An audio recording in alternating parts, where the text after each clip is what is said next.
कैसे हैं आप सब लोग। आज 7 तारीख है, आप लोगों का 10 तारीख को एग्ज़ाम है अकाउंट असिस्टेंट का। तो ये एक लास्ट मिनट टिप्स मैं लेके आया हूँ आप लोगों के लिए, जिसको आपको ध्यान रखना है एग्ज़ाम से पहले। 5 इंपॉर्टेंट पॉइंट्स ऐसे मैं आपको बताऊंगा, जिसको आपको बस अब 3 दिन उसी को ही फॉलो करना है, आपका रिज़ल्ट बहुत अच्छा आएगा। और आपको सिंपल सी एक चीज़ बताऊं, ये जो हमने जब चीज़ें स्टार्ट की थी तब से लेके अभी तक बहुत सारी चीज़ें हमने देखी, बहुत बच्चों को हमने देखा, बहुत सारे लोगों ने तैयारी की। लेकिन अब जो लास्ट के 2 से 3 दिन होते हैं, उसमें आपको छोटी से छोटी डिस्ट्रैक्शन भी बहुत असर कर सकती है। इसीलिए मैं आपके लिए ये वीडियो लेके आया हूँ। आपको अब बस इन 5 पॉइंट का ध्यान रखना है। अब हम बात करते हैं वो 5 पॉइंट क्या होंगे, बिना ज़्यादा टाइम आप लोगों का वेस्ट किए। पहला पॉइंट आप लोगों को क्या ध्यान रखना है वो ये है कि आपको रिवाइज करने हैं जितने भी टॉपिक, कौन से टॉपिक जो आप लोगों ने पढ़े हैं। फिर अब आपने जिस मर्जी सोर्स से वो पढ़े हों, कहीं से भी आपने वो चीज़ें की हो, अगर आपके पास खुद के नोट्स हैं, अगर आप बॉलीवुड के नोट्स से पढ़ रहे हैं, या आप लोग कहीं से भी पढ़ रहे हैं, आपने जो टॉपिक पहले पढ़े हैं अब आपको सिर्फ उनको रिवाइज करना है। रिवाइज आपको करते रहना है, बार बार करने की कोशिश करनी है। आपको देखना है कि कौन सी चीज़ आपको नहीं आ रही है, उसको रिवाइज करो और आराम से चीज़ें करो। ज़्यादा पैनिक नहीं होना आपको। जितना आप आराम से चीज़ें करोगे उतना ही ज़्यादा आपको फ़ायदा मिलेगा इस सब से। बात करते हैं दूसरे टॉपिक की या दूसरे पॉइंट की। अब के लिए आपको कोई भी नई चीज़ नहीं सीखनी है। ये जो अब आपके 3 दिन बचे हैं, 3 भी कहाँ, अब आपका 7 आज ऑलमोस्ट ख़त्म है, बचा 8 और 9। ये जो 2 दिन आपके बचे हैं, आपको क्या करना है, आपको कोई भी ऐसी चीज़ नहीं सीखनी जो आपने पहले नहीं पढ़ी। कोई आपको आगे कहेगा, आपका दोस्त ही कहेगा कि यार ये चीज़ आप पढ़ लो, स्टैटिस्टिक्स में डिटर्मिनेंट कर लो या प्रोबेबिलिटी कर लो, आपके मार्क्स बढ़ जाएंगे, इजी टॉपिक है। अगर आपने ये चीज़ें नहीं पढ़ी हुई, आपको अब वो चीज़ें नहीं पढ़नी है वापस से। आपको बस जो भी आपने पढ़ा है उसको आपको रिवाइज करना है, उसको आपको स्ट्रॉन्ग करना है, ताकि आप लोग उसमें से कोई भी मार्क्स को ना छोड़ के आए एग्ज़ाम में। ये था आपका पॉइंट नंबर 2। बात करते हैं पॉइंट नंबर 3 के ऊपर। पॉइंट नंबर 3 क्या है, अभी आपके सामने रिसेंटली काफ़ी सारे इनके 2 बार जो सेंटर है वो चेंज हुए हैं। आप लोग क्या करें, एक बार सारे के सारे बच्चे इस लेक्चर के बाद अपना एडमिट कार्ड डाउनलोड कर ले, उसका प्रिंट आउट वगैरह लेके रख लें, क्योंकि कल संडे है, बहुत सारी जगह में मार्केट बंद होती है। फिर आपको लास्ट डे के ऊपर कुछ नहीं छोड़ना है। आप लोग कोशिश करें आज ही 10 से 15 मिनट निकाल के अपना एडमिट कार्ड वापस से डाउनलोड करें। देखें आपका एग्ज़ाम सेंटर वही है, चेंज तो नहीं हुआ। और ये सारी चीज़ें आपको देखनी है, और जितनी भी आपको इंस्ट्रक्शंस कही गई है, मास्क हो गया या फिर जितने भी सैनिटाइज़र हो गए, कितने घंटे पहले पहुंचना, ये सारी चीज़ें आप एक बार ध्यान से रीड कर लें आज ही, ताकि आपको तब सुबह सुबह उस दिन एग्ज़ाम से पहले कोई भी ऐसी डिस्ट्रैक्शन या कोई भी ऐसी डिस्टर्बेंस ना मिले। उसके बाद हम बात करते हैं पॉइंट नंबर 4 की, जो सबसे ज़्यादा इम्पॉर्टेंट है। आप लोगों को अभी के लिए बहुत सारी जगह पे देखेंगे, बहुत सारे लोग आएंगे जो कहेंगे एक्सपेक्टेड कट ऑफ इतना जा सकता है, आप लोग इतना अटेम्प्ट करके ज़रूर आइएगा, आप लोग इतना करके आइएगा, आप 75 करें, 85 करें, 100 करें। आपको कोई भी टारगेट सेट नहीं करना है एग्ज़ाम से पहले। ये सबसे इम्पॉर्टेंट पॉइंट है। आपको कोई टारगेट घर से नहीं लेके जाना है अपने साथ कि आप 85 करेंगे, आप 95 करेंगे। आप मॉक टेस्ट में अगर 70 लेके आ रहे हैं, वहाँ पे तो आपको 90 करने ही करने हैं। या मॉक टेस्ट में आप लोग 90 लेके आ रहे हैं, वहाँ पे तो आपका 100 प्लस जाना ही चाहिए। तो आपको ये चीज़ें नहीं करनी है। आपको कोई भी टारगेट घर से सेट करके नहीं जाना है।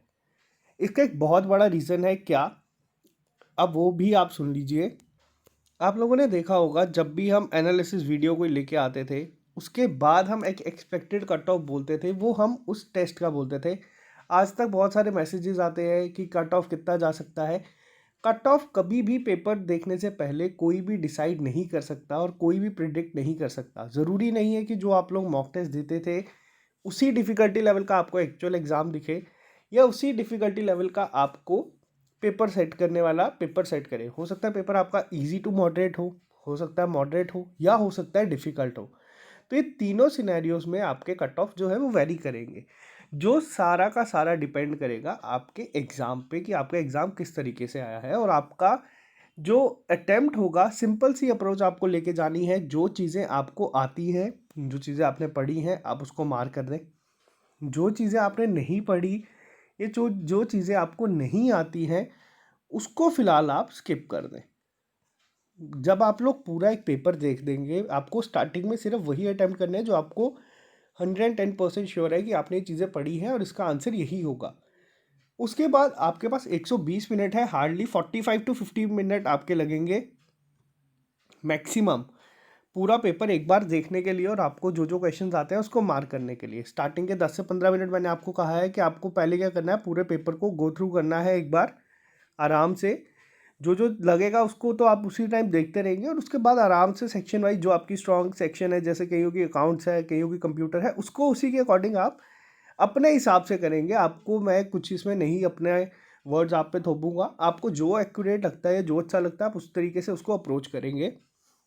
फिर क्या करेंगे, जब आपने ये दो चीज़ें कर दी, तब आप ऑप्शनल अप्रोच पे काम करेंगे। ऑप्शनल अप्रोच मैंने आपको बहुत बार सिखाई है, मॉक टेस्ट हम देते थे उसमें भी सिखाई है, जब हमने कंप्यूटर के एमसीक्यूज किए थे उसमें भी सिखाई है। जब आप अगर दो ऑप्शंस आपको पता है किसी क्वेश्चन में आपने एलिमिनेट कर दिए हैं, आपको पता है कि ये आंसर नहीं हो सकता, तो आप उसको ज़रूर अटेम्प्ट करके आइएगा। ऐसा नहीं है कि आप लोगों ने देखा है कि इसका आंसर ये दो नहीं है, लास्ट वाले भी अगर आपको लगता है कि सी या डी में से कोई एक है, तो इतना रिस्क आप लोग ले सकते हैं। और जो बात करते हैं हम बाकी सेक्शंस की, यानी कि जो आपकी जो 10-10 मार्क्स की है, आपकी इकोनॉमिक्स, स्टैट्स और साइंस, इसमें आपको एक चीज़ का ध्यान रखना है। इसमें आपको बस ये देखना है, गेस वर्क आप जो करेंगे वो काफ़ी कैलकुलेटिव होना चाहिए। ऐसा नहीं होगा कि आप 120 क्वेश्चंस है, आप 120 के 120 करके आ रहे हैं एग्ज़ाम से, जिसमें आते आपको सिर्फ 40 थे, तो ये आपको खामखा की नेगेटिव मार्किंग दे देगा। रिस्क लीजिएगा, लेकिन रिस्क अपने अकॉर्डिंग कैलकुलेटेड रिस्क लेके अप्रोच, ऑप्शनल अप्रोच के साथ फिर उन क्वेश्चंस को अटैम्प्ट करिएगा। पहले ही घर से आपको ये कुछ भी नहीं सोच के जाना है। हो सकता है पेपर इतना टफ हो गया आपसे 60-65 ही अटैम्प्ट हो, ये आप एक चीज़ मान के चले, होगा कुछ नहीं। अगर मान लीजिए पेपर टफ आया, जो कि हमने जिस तरह के मॉक टेस्ट दिए उनका लेवल भी काफ़ी हाई था, क्वेश्चंस आपको मान लीजिए इस तरीके से दिखे कि आपको लगेगा 60 टू 65 ही अटैम्प्ट होने हैं, फिर आप लोग टारगेट लेके गए हो 85 का और आपसे अटैम्प्ट होते हैं 60 टू 65।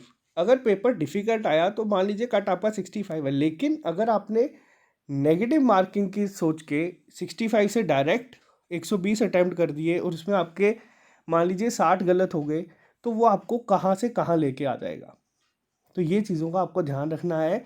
पॉइंट नंबर 4 सबसे ज़्यादा इम्पॉर्टेंट है, कोई भी टारगेट घर से सेट करके आपको एग्ज़ाम हॉल में नहीं जाना है, ना ही आपको कोई भी टारगेट लेके जाना है। आपको बस आराम से जाना है, पेपर 120 मिनट का है, मज़े से पेपर दे के आना है। कोई भी आपको वहाँ पे ऐसी चीज़ नहीं दिखेगी जिसमें आप लोगों ने नहीं पढ़ी हो। मैक्सिमम चीज़ें हो सकती है 10 से 20 क्वेश्चन ऐसे हो जो आपने नहीं देखे कभी, वो दिखे, लेकिन ओवरऑल पेपर का लेवल आपका मॉडरेट आप मान के चल सकते हैं। मॉडरेट से ज़्यादा नहीं जाएगा क्योंकि असिस्टेंट एग्ज़ाम है। आराम से जाएं, अच्छे से करें। और लास्ट पॉइंट सबसे ज़्यादा इम्पॉर्टेंट, पॉइंट नंबर 4 से भी, अपने आप पे पूरा भरोसा रखें। जो चीज़ आपको लगती है कि ये आंसर होगा, वही आंसर आप मार करके आएंगे। आप किसी के भी बहकावे में नहीं आएंगे। कई बार होता है ऑफलाइन एग्ज़ाम है, हो सकता है आपके साथ कोई ऐसे बच्चे हो जिससे आप पूछ के अगर करने की कोशिश करें और वो बोले नहीं इसका आंसर ये होगा, आप यही करें।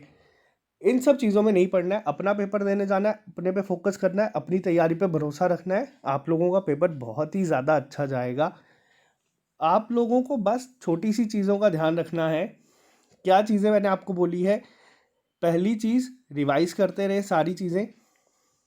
कोई भी नई चीज़ को अभी आपको नहीं पढ़ना है। कोई भी टारगेट आपको सेट करके एग्ज़ाम हॉल में नहीं जाना है। अपने आप पे पूरा भरोसा रखना है। ये सारी चीज़ें आपको पूरा का पूरा ध्यान रखना है। और बात करते हैं अब हम लास्ट चीज़ जो अभी आज के लिए इम्पोर्टेंट है। देखिए, अभी से लेके आज से 5 से 6 महीने होने को आए हैं, हम लोगों ने तैयारी शुरू की थी, साथ में बहुत सारे बच्चों ने जुड़े हैं, बहुत सारे बच्चों ने मॉक टेस्ट दिए हैं, बहुत सारे बच्चों की उम्मीदें हैं कि उनकी सिलेक्शन इस बार हो जाएगी, जो कि हम भी मानते हैं कि आपकी सिलेक्शन हो जाएगी। लेकिन बहुत सारे बच्चे ऐसे भी होंगे जिनकी फाइनल सिलेक्शन नहीं होगी। तो उसके बाद चीज़ें क्या होगी? उसके बाद चीज़ें कुछ नहीं होंगी, आपके सामने अपॉर्चुनिटीज़ आ चुकी है, जेके बैंक आपके सामने अभी एक आ गया है। इसी के थोड़े से टाइम बाद आपके सामने जेके एसएसबी ही फेज़ 2 रिक्रूटमेंट शुरू कर देगा। बहुत सारे बच्चे इन चीज़ों के खिलाफ थे जब हम कह रहे थे कि एग्ज़ाम आपका जल्द से जल्द होना चाहिए। जल्द से जल्द एग्ज़ाम का फ़ायदा ये होगा कि आपके सामने ही अभी इसी महीने हो सकता है आपको फेज़ 2 की भी, जो इन्होंने कहा है गैजेटेड नॉन गैजेटेड रिक्रूटमेंट जो है उसकी नोटिफिकेशन मिल जाए। तो एक इंसान के सामने जब अपॉर्चुनिटीज़ रहती हैं तो उसके सामने फेलियर मैटर नहीं करते। बहुत सारे बच्चे जो इस एग्ज़ाम में नहीं क्वालिफाई करेंगे, उन्हें ये उम्मीद रहेगी कि एक एग्ज़ाम वापस से आने वाला है। अगर हमारा इस एग्ज़ाम में किसी वजह से नहीं हो पाता है तो हम मेहनत करके दूसरे एग्ज़ाम क्वालिफाई कर सकते हैं। और ये चीज़ आप लोगों को याद रखनी है, जो भी बच्चे मेहनत कर रहे हैं या जो करते आए हैं, उनको खुद पे प्राउड फील होगा जिस दिन रिज़ल्ट आएगा। और ये एक छोटी सी फैमिली ही है, इसी की तरह ट्रीट करता हूँ। 10 तारीख तक मैं कोई जेके बैंक की बात नहीं करूँगा, जब तक एग्ज़ाम आपका नहीं हो जाता, जब तक आप एग्ज़ाम दे के नहीं आ जाते। मैं जेके बैंक के रिलेटेड कोई भी मॉक टेस्ट शेड्यूल या कोई भी ऐसी चीज़ नहीं लेके आऊँगा जिसमें आप डिस्ट्रैक्ट हों। 10 के बाद हम करेंगे जो भी करेंगे। अभी के लिए आप पूरा फोकस इस एग्ज़ाम पे रखें ताकि आप लोग सिलेक्शन लेके आए और हमें प्राउड फील करवाए। और हम लोग आपके साथ हमेशा हैं यहाँ पे, जितना हो सकता है हमारे एंड से हम करते हैं। तो बस यही था आप लोगों के लिए, 5 पॉइंट्स का आपको ध्यान रखने के लिए कहा गया है। खुद पे भरोसा रखो, कोई भी टारगेट सेट नहीं करके जाओ एग्ज़ाम में। एडमिट कार्ड सारे के सारे एक बार डाउनलोड कर लो, बेशक आपका रीजन उसमें था या नहीं, अपनी सेफ्टी के लिए। और इंस्ट्रक्शंस को एक बार पढ़ लो, उसके बाद कोई भी नई चीज़ मत पढ़ो। जितनी भी चीज़ें आप लोगों ने पढ़ी है उनको बस रिवाइज करते चलो। सिलेक्शन आप लोगों की 110% जिन लोगों ने मेहनत की है उनकी होगी। इन अफवाहों में नहीं पढ़ना है, किसी भी तरीके की डिस्ट्रैक्शंस में नहीं आना है। तो आज के लिए इतना ही रखते हैं। ऑल द बेस्ट, मिलते हैं आप लोगों से कल।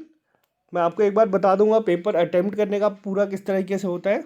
Okay guys, take care, all the best.